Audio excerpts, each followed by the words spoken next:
My intention is I want people to understand the problem.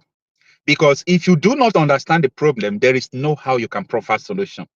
I mean, why is it that these houses are being burned? What is the mission of people burning these houses? What is the mission of people destroying these houses? What is their aim? What is the objective? What do they want? This is the questions I want Nigerians to ask. Why are you not asking this question? Why are you not asking these questions? What do they want? Look at people's houses. Look at people's ancestral land. What did these people actually want? Like, what do they want? If you're unable to answer this question, you won't be able to understand even what I'm talking about. These are people's houses. They were chased out of their ancestral homes. They did not commit crime. Their crime is that they were born and brought up in an amalgamated country called Nigeria. They were born and brought up in Nigeria. That is their crime. Look at their homes. Now, do you know the worst things that breaks my heart always? The people who committed this crime, some of them have been integrated into the government. There is no like repercussion. There is no penalty that they burned down these houses. No penalty at all. Nobody even asked them. Like, you can do it again. There is no need, no problem. So the people who owns these houses, where are they now? They are in the IDP camp. They are giving birth in the IDP camp. They are dying in IDP camp. No medicine, no food. They are still in the IDP camp. But the people who burn these houses, they are giving them money, equipping them, giving them houses, giving them shelters, putting them in the military, putting them in the police. They are now in the society buying forms to become president, to go to the National Assembly to make the law. I mean the people that burn these houses. So I mean the people that burn these houses. They are buying form for 2027. They're already in ADC. They're already in PDP. They're already in APC. They're already in Labour Party. The people that chase these people to IDP camp, they are already in all this new party. They want to go and rule you again. But the people they chase to the IDP camp are there.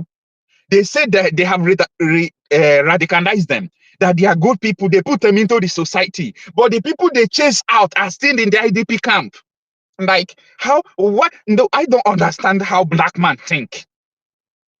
The people that came, they killed people, they burned their houses, they chased them to IDP camp.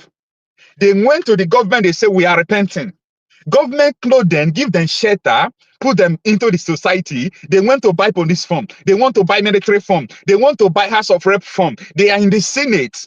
They gave them appointment as ministers. Some of them today are under Ministry of Defense, defending your country.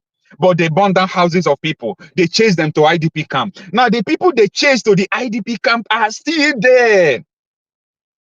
The people they chase to the IDP camp are still there in the IDP. Nobody is helping them. Nobody is asking them, what are you eating? Nobody is asking them, how are you faring?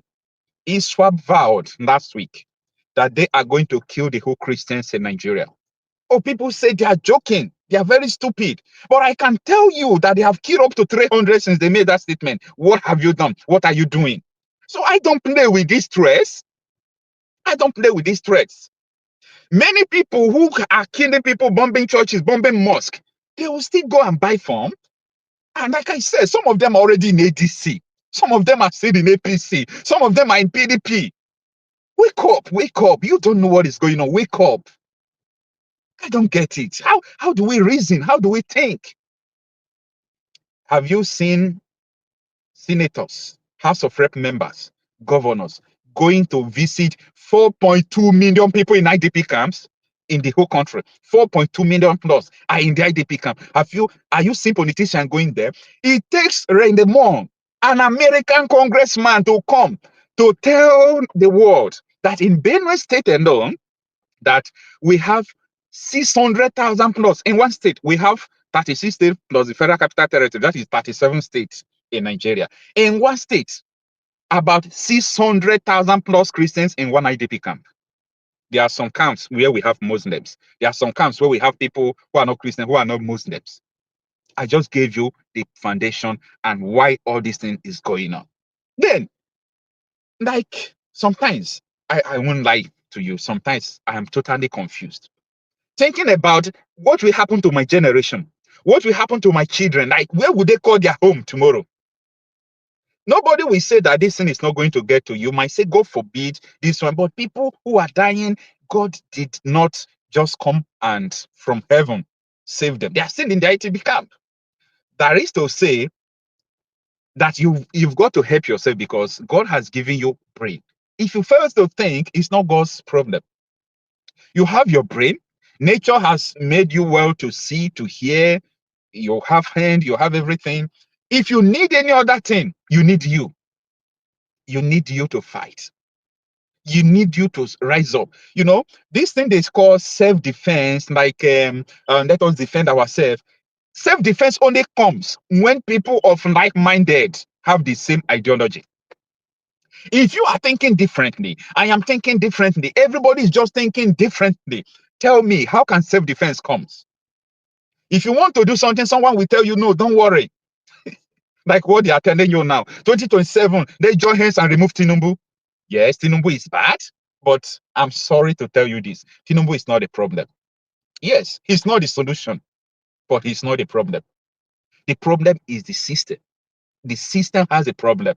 People will be very shocked by 2027 if Tinubu goes out of there. Oh my goodness. People will be surprised the kind of calamity. See, I'm not a prophet of doom. I'm not a bad person who thinks evil. But I'm sorry. I'm someone who thinks reality.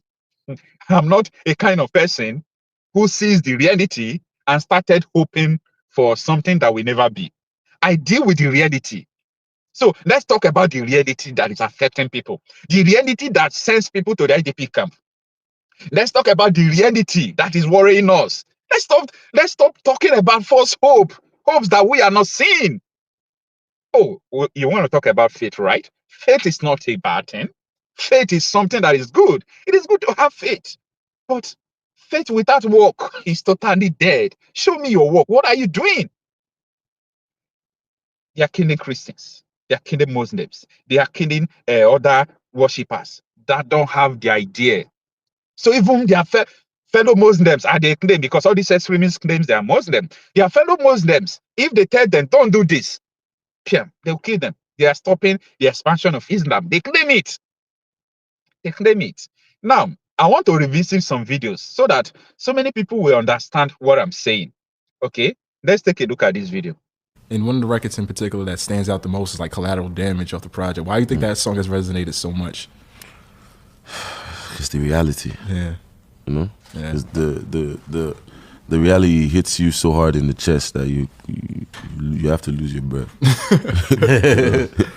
What's the reality for people that don't know for that song? Like, why did you? What's the message behind that song?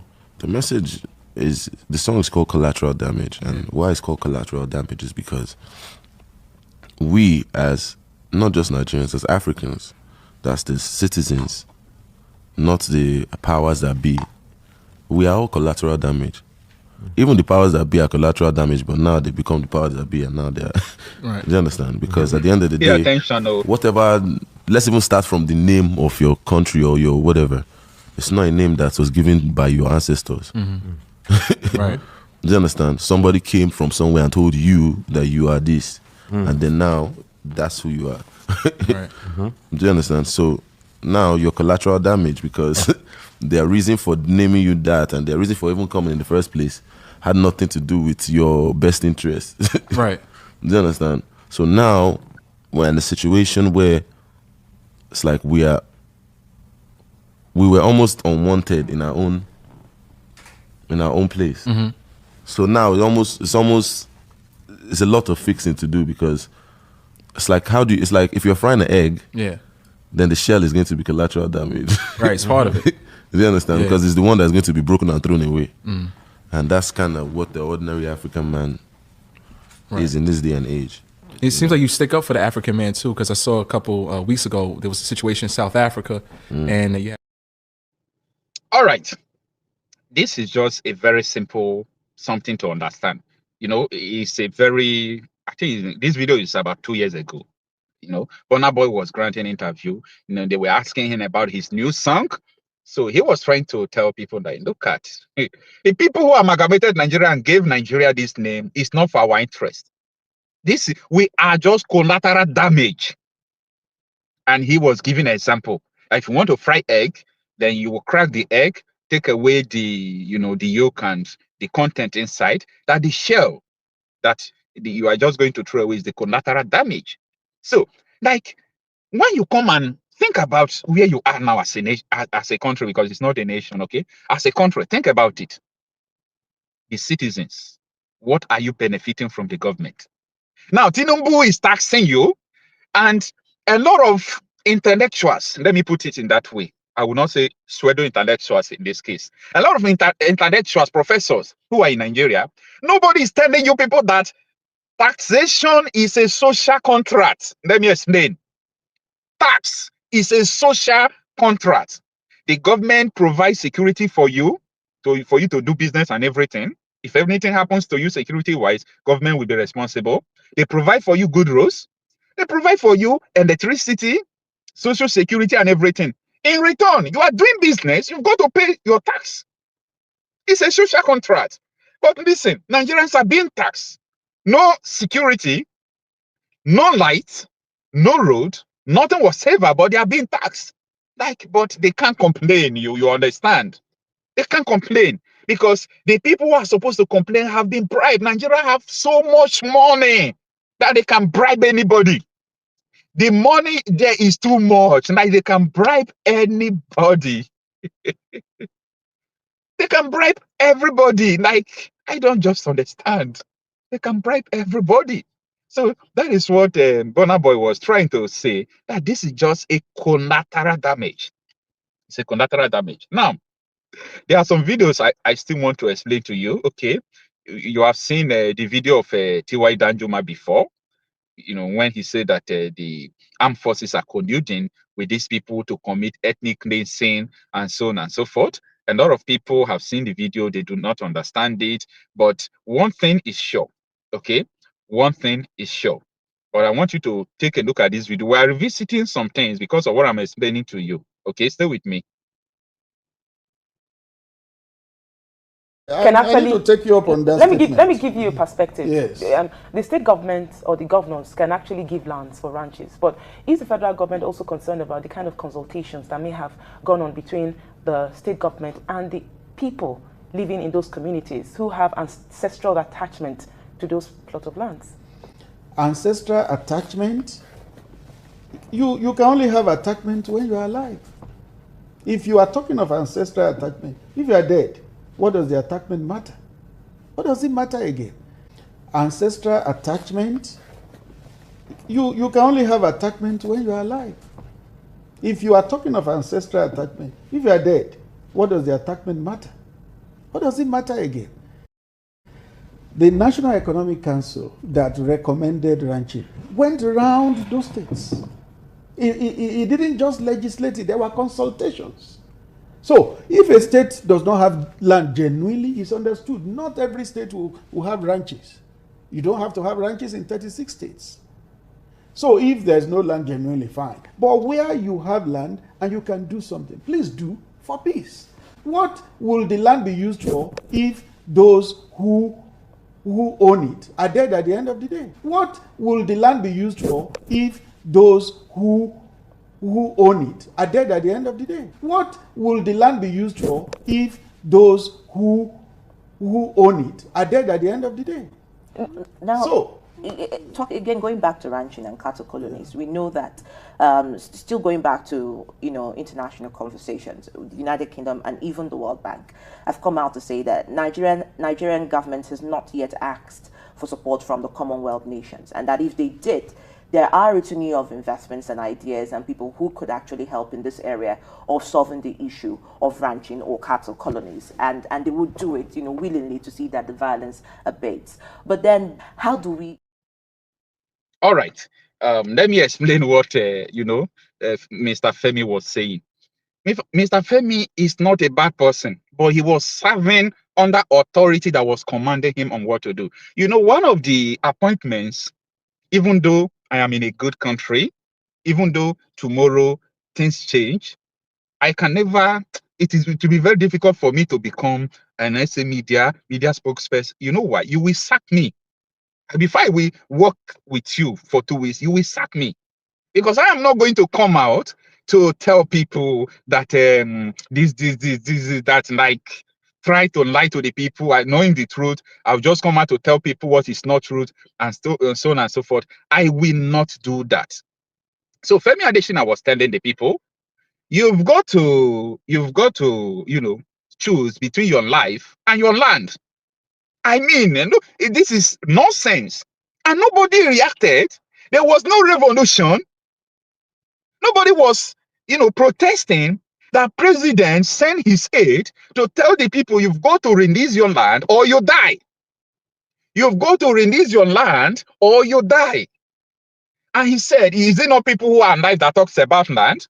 And people think that what he said is a joke. And that was how you started seeing all those nonsense things that people were saying. And that is where we you know, we get to where we are today. But it's a very sad thing to know.